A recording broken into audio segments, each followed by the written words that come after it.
Здравейте!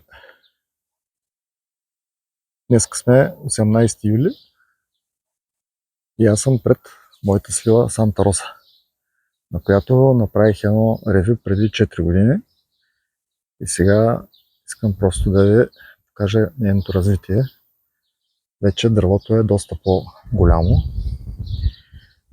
отрупано е с плод, една от най-красивите за мене и също много вкусни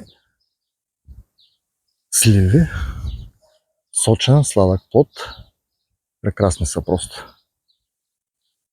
И въпреки че има много плодове, може да видите и прираста на литораслите колко е силен. Това означава, че дървото се чувства много добре.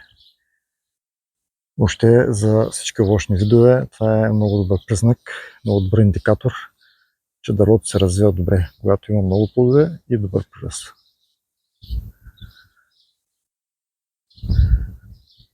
Средна тежест около 80-85 грама. Вече са почти готови, даже бих казал, че са готови. Който ги обича малко по-неозрели, както примерно съпругата.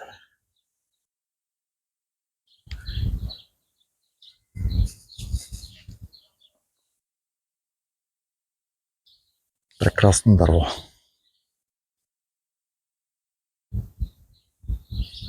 Пожелавам на всички да имат такива дървета, трупани с плодове. Въпреки градушката, която беше преди 3-4 седмици и силно ги разреди, пак остана доста. Ето тук може да се види къде е ударил града. Тук също. Но доволно количество.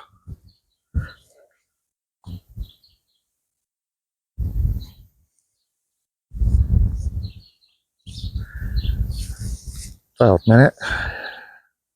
Бъдете здрави!